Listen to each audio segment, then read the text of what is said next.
स्वभावचिन्मयानन्दं कृपापूर्णं जगत्पतिं हरिषड्वर्गजेतारं नित्यानन्दगुरुं भजे। स्वभावचिन्मयानन्दं कृपापूर्णं जगत्पतिं हरिषड्वर्गजेतारं नित्यानन्दगुरुं भजे। स्वभावचिन्मयानन्दं कृपापूर्णं இதயத்தின் முழுமைத்தன்மையையும் விழிப்பிக்கச் செய்து இதயத்தின் மிக உயர்ந்த பரிமாணத்தை உணர்வாக மாற்றி வாழ்க்கையாக மாற்றி நமக்குள் விதர்க்கத்தை மலரச் செய்து, தர்க்கம்னா சாதாரணமாக மேம்போக்காக பார்ப்பது, குதர்க்கம்னா எதிர்மறையாகவே பார்ப்பது, விதர்க்கம்னா நேரடியாக ஆழ்ந்து பார்ப்பது. இந்த விதர்க்கம் நமக்குள் மலருமானால் பக்தி பிரவாகம் வாழ்க்கையில் பெருக்கெடுக்கும்.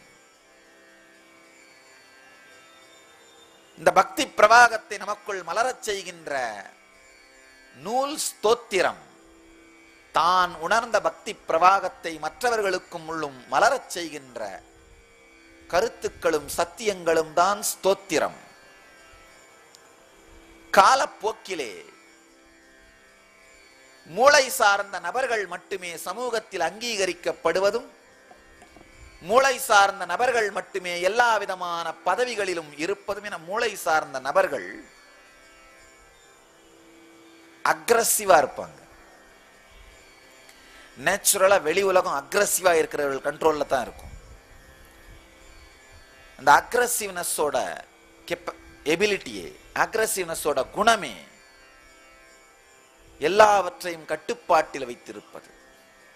ஆனா இதயத்தோட குணமே என்னன்னா எல்லாவற்றையும் துறந்து வாழ்ந்திருப்பது.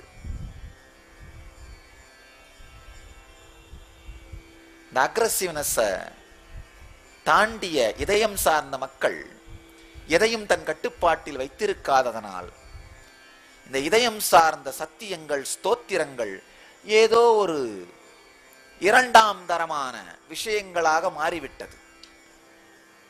யாரோ ஒரு மனிதன் தன்னுடைய அகங்காரத்திற்காக செய்கின்ற செயல்கள், அக்ரஸிவ்னஸ், அது பிரபலமாகின்ற அளவிற்கு இதயம் மலர்ந்தவர்கள் செய்கின்ற செயல்கள் பிரபலமாவதில்லை. இது உலகத்தின் வழக்காக போனதனால் இதயம் சார்ந்த நூல்கள் மிகப்பெரிய இடத்தை பெறாமல் போய்விட்டது. அந்தோ வருத்தம். அதனால்தான் மனிதகுலம் இத்துணை துக்கங்களில் வாழ வேண்டிய தேவை, இத்துணை துக்கங்களில் நிலை பெற வேண்டிய தேவை. இதை தாண்டி ஸ்தோத்திரங்கள், இதை தாண்டி சூத்திரங்கள். பகவத்கீதை இந்த மூன்றும் உள்ளடங்கிய நூல். பகவத்கீதை மிகப்பெரிய சாத்திரம். வாழ்க்கையை பற்றிய எல்லா விதமான ஆழமான சத்தியங்களையும் ஒன்றாக உள்ளடக்கிய unabridged dictionary of all world philosophies. சுருக்கப்படாத உலகில் தோன்றிய எல்லா தத்துவங்களின் அகராதி என்று பகவத்கீதையை சொல்ல முடியும். வாழ்க்கையின் எல்லா மிகப்பெரிய கேள்விகளுக்கும், வாழ்க்கை, மரணம், கர்மம், வாழ்க்கையின் போக்கு, நோக்கம், வெற்றி, தோல்வி என்கின்ற எல்லா சத்தியங்களுக்கும் மிக தெளிவான, நாம் எத்துணைதான் விரும்பினாலும் குழப்பிக்கொள்ளவே முடியாத, ஏனென்றால் இந்த நூல் மிக உயர்ந்த குழப்பத்தில் இருக்கும், மிக உச்ச குழப்பத்தில் இருக்கும் மனிதனுக்கு சொல்லப்பட்டது. இதற்கு மேல் ஒரு மோசமான குழப்பமான சூழ்நிலையே இருக்க முடியாது என்கின்ற சூழலிலே சொல்லப்பட்டது. போர்க்களத்தில் சொல்லப்பட்ட நூல்.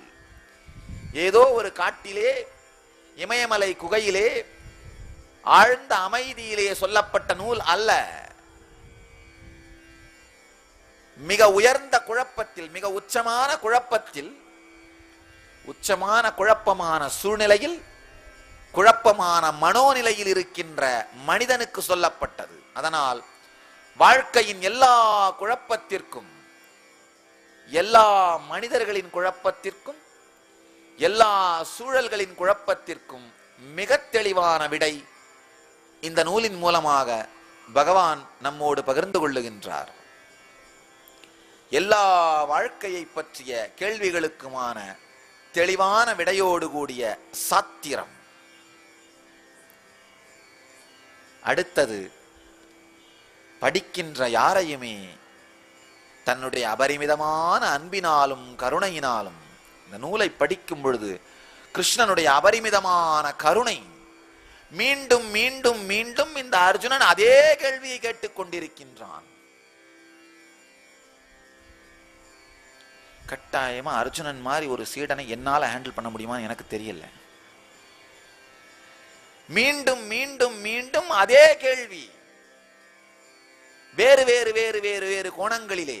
ஆனா தன்னுடைய அபாரமான பொறுமையினாலும் அன்பினாலும் கருணையினாலும் ஒவ்வொரு கேள்வியையும் ஆழ்ந்த பொறுமையோடு தான் விளக்குவது மட்டுமல்ல, அர்ஜுனா உனக்கு விளங்கிவிட்டதா என்று மீண்டும் மீண்டும் மீண்டும் யூசர் ஃப்ரெண்ட்லியா இருக்கார். பகவானுடைய மிகப்பெரிய யூசர் ஃப்ரெண்ட்லியா இருக்கின்ற குணம் இந்த நூலிலே வெளிப்படுகின்றது. தனக்கு தெரிந்ததையெல்லாம் பேச வேண்டும் என்கின்றவர்கள் பேச்சாளர்கள், சீடனுக்கு தெரிய வேண்டியதை மட்டும் பேச வேண்டும் என்று பேசுபவர்கள் குருமார்கள். தனக்கு தெரிந்ததையெல்லாம் பேசணும்னு நினைக்கிறது பேச்சாளர்கள். அதுல ஒன்றும் பெரிய விஷயம் இல்லை. மைக் கிடைச்சதுனா போதும், எத்தனை மணி நேரம் பேசுவார்கள் யாருக்கும் தெரியாது. ஏன்னா யாரும் கேட்க போறதில்லை, கேட்டவர்கள் மட்டும்தான் தெரியும். ஒரு நபர் இப்படித்தான், ஒரு பேச்சாளர் ரொம்ப நாள் மைக் கிடைக்காமல் இருந்து மைக் கிடைச்சிருச்சு, பேசினார் பேசினார் பேசினார் பேசினார் பேசினார் பேசினார் பேசிக்கொண்டே இருந்தார். முன்னாடி உட்கார்ந்த மக்கள் கூட்டம் மெதுவாக கலைய துவங்கியது. இவர் அதுக்கும் அசையல. மெது மெதுவா எல்லாரும் எந்திரித்து போய்விட்டார்கள். கடைசியில் ஒருத்தர் மட்டும்தான் உட்கார்ந்து இருந்தார். ஒரு வழியா இவருடைய பேச்சை முடித்துக் கொண்டு அந்த நபர்கிட்ட கேட்டார், ஐயா நீங்க ஒருத்தராவது இருந்து கேட்டீங்களே, எனக்கு ரொம்ப ஆனந்தம்னு சொன்னார். இருந்து கேட்டவர் சொன்னா, இல்லைங்கய்யா நான் அந்த மைக் செட் இன்சார்ஜ், அதனால உட்கார்ந்துருக்கேன். இல்ல இதோட முடியல. இந்த பேச்சாளர் உடனே அவரை பிடிச்சிட்டார். பாருங்க, உங்களாலதான் நான் இவ்வளவு நேரம் பேசினேன். எனக்கு பேச ஆரம்பிச்சா டைம் போறதே தெரியாது. நீங்க ஒரு வாட்ச் வச்சிருந்தா நான் கரெக்டா டைம் பார்த்து முடிச்சிருப்பேன் இல்லையா? மைக் செட் அரேஞ்ச் பண்ணும் பொழுதே ஒரு வாட்சையும் ஒரு கடிகாரத்தையும் வச்சிருக்கணும் இல்லையா? நீங்க கடிகாரம் வைக்காததுனால தான் எனக்கு டைம் தெரியாததான் நான் பேசிக்கிட்டே இருந்தேன், டைம் போனதே தெரியாம போச்சு. இந்த மைக் செட் எல்லாம் அரேஞ்ச் பண்ற அந்த நபர் சொன்னார், ஐயா நான் வாட்ச் வைக்கல, கடிகாரம் வைக்கல, உண்மைதான். ஆனா கேலண்டர் மாட்டி இருந்தேன், அதையாவது பார்த்திருக்கப்படாதா?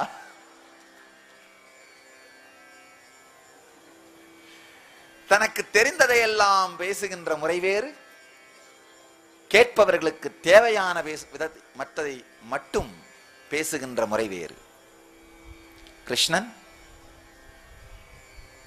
அர்ஜுனனுக்கு தேவையானதை மட்டும் பேசுவது மட்டுமல்லாமல் ஒவ்வொரு முறையும் அர்ஜுனன் அதை உள்வாங்கி விட்டானா என்கின்ற ஆழமான கருணையோடு படிப்படியாக அர்ஜுனனுக்கு அதை புரிய வைக்கின்றார். இன்னொரு முக்கியமான விஷயம் என்னன்னா, வார்த்தைகளால் மட்டுமல்லாமல் அனுபூதியினால் அர்ஜுனனுக்குள் இந்த தெளிவை பகவான் கொடுக்கின்ற அழகை படித்தோமானால், பார்த்தோமானால், புரிந்து கொண்டோமானால், நம்மை அறியாமலேயே அன்பின் பெருக்கும் பக்தியின் பொங்குதலும் நமக்குள் நடைபெற்றுவிடும். அதனால் பக்தியை நமக்குள் பொங்கச் செய்கின்ற ஸ்தோத்திரம் இந்த நூல்.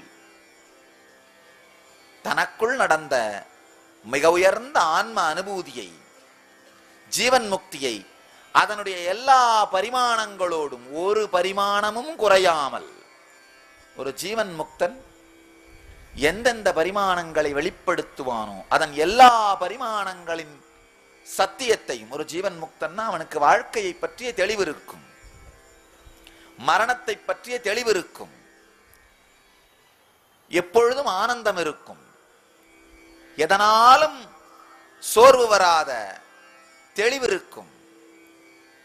ஒரு ஜீவன் முக்தனுக்கு வாழ்க்கையிலே பல்வேறு பரிமாணங்களிலே பூரணத்தன்மை இருக்கும். இந்த எல்லா பரிமாணங்களின் எல்லா பூரணத்தன்மையையும் முழுமையாக உலகத்தில் இருக்கும் எல்லா மனிதர்களுக்குள்ளும் உருவாக்குவதற்காக எழுதப்பட்ட எழுப்பப்பட்ட சூத்திரம் இந்த பகவத்கீதை.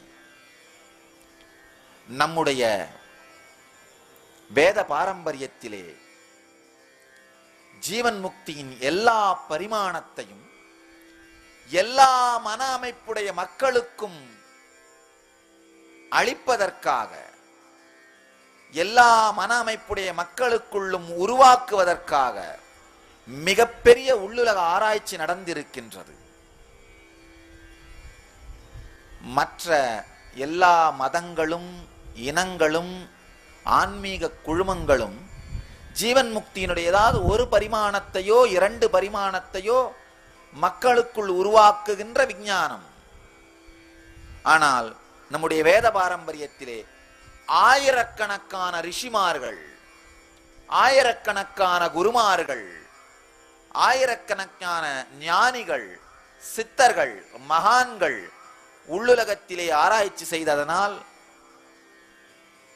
ஜீவன் முக்தியின் எல்லா பரிமாணங்களையும் எல்லா மனமைப்புடைய மனிதர்களுக்குள்ளும் உருவாக்குவதற்கான சத்தியங்கள் உருவாக்கப்பட்டன. அவைகள் எல்லாவற்றின் தொகுப்புதான் இந்த பகவத்கீதை என்னும் மிக உயர்ந்த ஞான சூத்திரம். சில பேர் எங்கிட்ட கேட்கறது உண்டு, இந்த பல நாடுகளுக்கு போகும் பொழுது அங்க இருக்கிற மக்கள் கேட்கறது உண்டு, சாமி ஏன் உங்களுடைய மதத்துல நிறைய கடவுள்கள், நிறைய ரிஷிகள், நிறைய குருமார்கள், நிறைய தியான முறைகள், நிறைய டெக்னிக்ஸ், இது உங்களுக்கு ஒரு பெரிய பலவீனமாச்சு அப்படின்னு. நான் சொல்றது அதுதான் எங்களுடைய பலம், பலவீனம் அல்ல. 33 கோடி தேவதைகள், 42,000 ரிஷிகள், ஆயிரக்கணக்கான தியான முறைகள், இதுதான் எங்களுடைய பலம், இது எங்களுடைய பலவீனம் அல்ல. எந்த மன அமைப்புடைய மக்களாக இருந்தாலும் அவர்களுக்குள் எல்லா ஜீவன் முக்தியின் பரிமாணத்தையும் உருவாக்குவதற்கான பல்வேறு விதமான பாதைகள், இது எங்களுடைய பலவீனம் அல்ல, பலம்.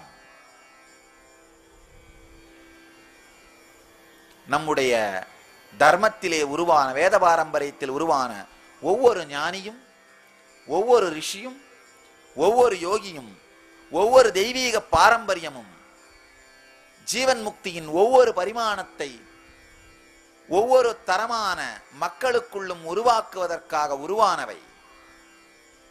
அதனால் ஆயிரக்கணக்கான மக்களின், ஆயிரக்கணக்கான ரிஷிகளின் ஆராய்ச்சியின் தொகுப்பு இந்த மிகப்பெரிய பாரம்பரியம். நான் உங்களுக்கு சொல்லும் பொழுது சொன்னேன், ஐயா உங்க நாட்டில் இந்த வெளி உலகத்தை பத்தி நிறைய ஆராய்ச்சி நடந்திருக்கு, காரை பத்தி நிறைய பேர் ஆராய்ச்சி பண்ணியிருக்கீங்க, அதனாலதான் ஆயிரக்கணக்கான மாடல் காருங்க. எங்க ஊர்ல உள்ளுலகத்தை பத்தி நிறைய பேர், ஆயிரக்கணக்கான பேர் ஆராய்ச்சி பண்ணியிருக்காங்க, அதனாலதான் ஆயிரக்கணக்கான ஆன்மீக பாதைகள். எந்த துறையிலுமே ஆயிரக்கணக்கான பேர், பலாயிரக்கணக்கான பேர் ஆராய்ச்சி செய்தால் பலாயிரக்கணக்கான பாதைகள் உருவாகும். நீங்க வெளி உலகத்துல சுத்துறது எப்படின்னு நிறைய ஆராய்ச்சி பண்ணியிருக்கீங்க, வெளி உலகத்துல விஷயத்தை அடையிறது எப்படின்னு ஆராய்ச்சி பண்ணியிருக்கீங்க, அதனால வெளி உலகத்துல நிறைய பாதை, நிறைய கார். நாங்க உள்ளுலகத்துல அடையிறது எப்படின்னு நிறைய ஆராய்ச்சி பண்ணியிருக்கோம், அதனாலதான் நிறைய ஆன்மீக வழிமுறைகள், நிறைய குருமார்கள், நிறைய தெய்வங்களின் வடிவங்கள். எல்லா ஜீவன் முக்தியின் பரிமாணத்தையும் எல்லா மனிதர்களுக்குள்ளும் உருவாக்குவதற்கான எல்லா சூத்திரங்களின் தொகுப்பு இந்த பகவத்கீதை. உலகின்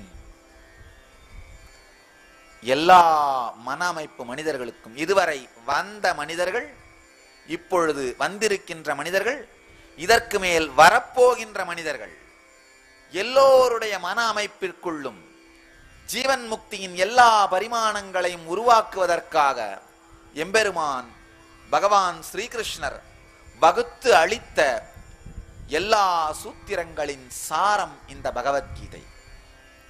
இந்த நூல் சாத்திரம், ஸ்தோத்திரம், சூத்திரம், மூளையின் மிக உச்சத்தன்மையான சத்தியங்களை அளிக்கவும், உணர்வின் மிக உச்சத்தன்மையான பக்தியை அளிக்கவும், உணர்வின் ஆழ்ந்த உணர்வின் மிக உச்சத்தன்மையான ஜீவன் முக்தியை உங்களுக்குள் மலரச் செய்யவும், மூளை, இதயம், உணர்வு, இந்த மூன்றின் மிக உச்சத்தன்மையான ஜீவன் முக்தியின் எல்லா பரிமாணங்களையும் உங்களுக்குள் மலரச் செய்வதற்கான எல்லா சத்தியங்களையும் எம்பெருமான் இந்த ஒரு நூலில் நம்மோடு பகிர்ந்து கொள்ளுகின்றார். இந்த நூலை ஆழ்ந்து புரிந்து கொள்ளுங்கள். நூலை புரிந்து கொண்டால்தான் நூலுக்குள் இருக்கும் சத்தியங்களை நாம் உணர்ந்து கொள்ள முடியும். அடுத்த தொடர்ந்த நாட்களில் பல ஊர்களிலும் இந்த பகவத்கீதையின் சாரத்தை, பகவத்கீதையின் சத்தியத்தை தியான சத்சங்கமாக உங்களோடு பகிர்ந்து கொள்ளுகின்றேன். இந்த பகவத்கீதை வெறுமனே சொற்பொழிவாக இல்லாமல் ஆழ்ந்து இதை விதர்க்கத்தோடு உள்வாங்கி இதில் சொல்லப்படும் தியான நுட்பங்களை வாழ்க்கையாக மாற்றினீர்களானால் ஸ்ரீகிருஷ்ணன் வாழுகின்ற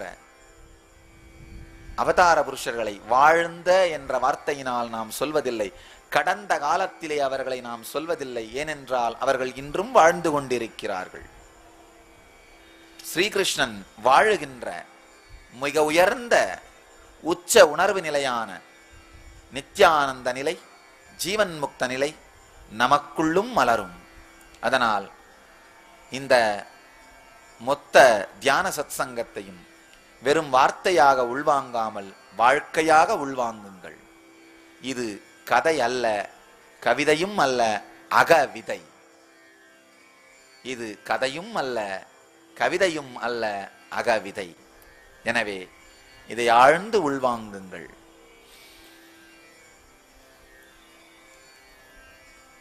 சில நேரத்துல மூல நூல் புரியும், விளக்கம் புரியாது.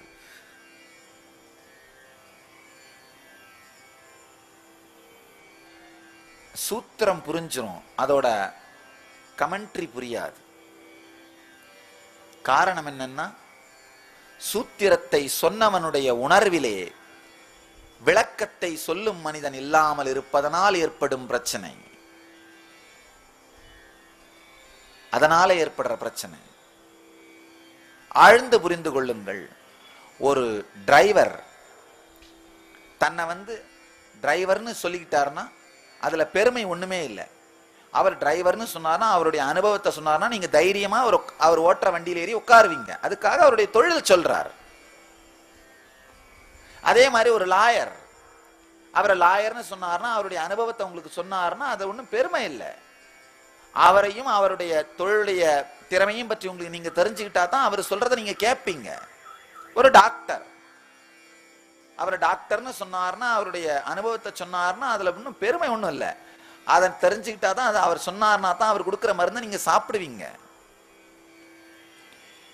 அதே மாதிரி மிக தெளிவாக அறிமுகமாக, பெருமைக்காக அல்ல, அறிமுகமாக சொல்கின்றேன். கிருஷ்ணன் அனுபவித்த அந்த உணர்வு நிலையை, கிருஷ்ணன் எந்த உணர்வு நிலையிலிருந்து இந்த கீதையை உலகத்திற்கு வழங்கினாரோ அந்த உணர்வு நிலையை என்னுடைய அனுபவத்திலே உணர்ந்திருக்கின்றேன் என்பதனால் மிக தெளிவாக எந்த விதமான ஆடம்பரமோ ஆர்ப்பாட்டமோ அல்லது பணிவின்மையின் காரணமோ அகங்காரத்தினாலோ சொல்லாமல் மிக தெளிவாக அறிமுகம் கொடுத்து கொள்ள வேண்டிய தேவை இருப்பதனால் மிக தெளிவாக சொல்லுகின்றோம். கிருஷ்ணன் வாழுகின்ற எந்த உணர்வு நிலையிலிருந்து இந்த கீதை சொல்லப்பட்டதோ அதை உணர்ந்திருப்பதனால், அதில் வாழ்வதனால் எந்த விதமான திரிவும் இல்லாமல், மறைவும் இல்லாமல், மருட்சியும் இல்லாமல் அந்த சத்தியங்களை மீண்டும் உரைக்கின்றோம். உள்வாங்கிக் கொள்ளுங்கள். நான் விளக்க வரவில்லை, மீண்டும் உரைக்கவே வந்திருக்கின்றேன். ஆழ்ந்து இந்த சத்தியத்தை உள்வாங்குங்கள். ஒரு அர்ஜுனனுக்கு சொல்லப்பட்ட சத்தியம் இன்று உலகமே அர்ஜுனனைப் போல் தடுமாறிக் கொண்டிருப்பதனால் உலகம் முழுமைக்கும் சொல்லப்பட்டாக வேண்டியிருக்கின்றது. அதனால்தான் இதை சொல்லவே வந்திருக்கின்றேன், விளக்க வரவில்லை. ஆழ்ந்த இந்த சத்தியத்தை உள்வாங்குங்கள். இவை உங்கள் எல்லோருக்குள்ளும் கிருஷ்ணத்தன்மையினை மலரச் செய்யும்.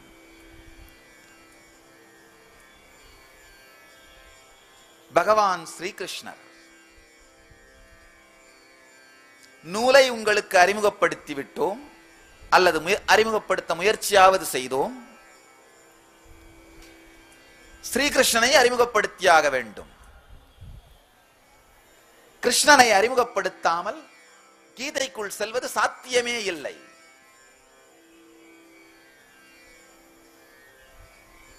எந்த உணர்வு நிலையிலிருந்து இந்த சத்தியம் வெளிப்பட்டது என்று, இந்த சத்தியத்தின் ஆதி மூலத்தை உணராமல் இந்த சத்தியத்தை முழுமையாக உள்வாங்குவது சாத்தியமே இல்லை. கிருஷ்ணனின் எந்த பரிமாணத்தை விளக்குவது, எதை விடுவது? சின்னஞ்சிறுவனாய் வெண்ணெய் திருடி கோபி பெண்களோடு விண்டு விளையாடி செய்த குறும்பனாய் பாலகனாய் வாழ்ந்த பரிமாணத்தையா, அல்லது கோபியர் பெண்களோடெல்லாம் மதுரபாவத்தில் விளையாடி செய்திட்ட ஆனந்தமான நீலையா? இதை தாண்டி எதிரிகளை வாட்டி எடுத்து வம்சித்து துவம்சித்து வீரனாய் எழுந்த வில்லாளியா? இசையிலே உலகையே மயக்கும் புல்லாங்குழல் கலைஞனையா? தாயாக, தந்தையாக, நண்பனாக, தலைவனாக, இதையெல்லாம் தாண்டி இதய நாயகனாக லட்சக்கணக்கான மனிதர்களோடு அவன் வாழ்ந்த இனிமையான வாழ்வையா? எந்த பரிமாணத்தை விளக்குவது என்றே தெரியாத, உண்மையில் கிருஷ்ணனை விளக்க முடியாது, வாழத்தான் முடியும். கிருஷ்ணனை புரிந்து கொள்ள வேண்டுமென்றால் விளக்கங்களை எதிர்பார்க்காதீர்கள், வாழ முயற்சி செய்யுங்கள். எந்த பரிமாணத்தையுமே சொல்ல முடியாது. நம்முடைய பாரம்பரியத்தில் மூளையை மட்டும் சார்ந்து இருந்த மனிதர்களாலே கிருஷ்ணனை முழுமையாக புரிந்து கொள்ள முடியவில்லை. மாயாவாதிகள் எல்லாருமே இந்த இன்டலெக்சுவலா வெறும் பாண்டித்யம் மட்டுமுடையவர்கள் எல்லாருமே என்ன சொல்றாங்க? ராதை கிருஷ்ணன் அப்படிங்கிற அந்த பாகமே கிருஷ்ணனுடைய வாழ்க்கையில கிடையாது, அது பின் இடைச்செருகல்னு சொல்றார்கள்.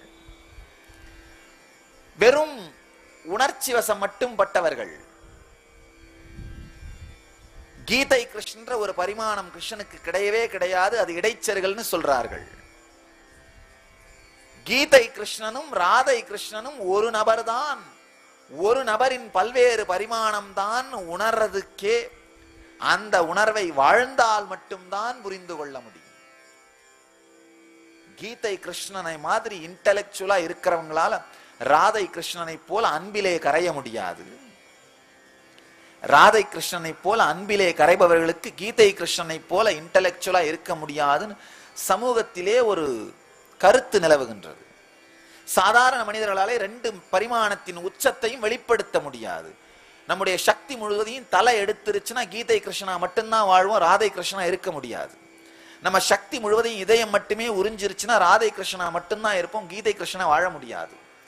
ஆனா மூளை வழியாகவும் இதயம் வழியாகவும் உணர்வு வழியாகவும் எல்லா வழியாகவும் சக்தியின் முழுமையை வெளிப்படுத்தக்கூடிய, எல்லா பரிமாணங்களோடும் விளையாடக்கூடிய, சதிராடக்கூடிய மிக உயர்ந்த கிருஷ்ணன் எனும் பரம்பொருளை வார்த்தையினாலே வர்ணிக்கவோ புரிந்து கொள்ளவோ முடியாது. மிக உயர்ந்த ஸ்ட்ராட்டஜி பிளானர். இந்தியாவிலே கிருஷ்ணனை போல் இன்னொரு ஸ்ட்ராட்டஜிக் திங்கர் இந்தியாவில் மிக தெளிவாக சொல்லலாம், தைரியமாக சொல்லலாம், உலகத்திலேயே கிருஷ்ணனை போல ஒரு ஸ்ட்ராட்டஜிக் திங்கர் இன்னும் உருவாகல. சில பேர் சொல்லலாம், யாருக்கு தெரியும் சாமி கிருஷ்ணர் வாழ்ந்தாரா இல்லையான்னு. அப்கோர்ஸ் இன்னைக்கு ஆயிரக்கணக்கான வரலாற்று சான்றுகள் துவாரகையின் இருப்பிடத்தை, கடலுக்கடியிலே இருக்கும் துவாரகையை சேட்டலைட் புகைப்படங்கள் மூலமாக ஆயிரக்கணக்கான சான்றுகள் நிரூபித்து விட்டன. கிருஷ்ணன் இருந்தார் என்பதில் எந்த விதமான சந்தேகமும் இல்லை.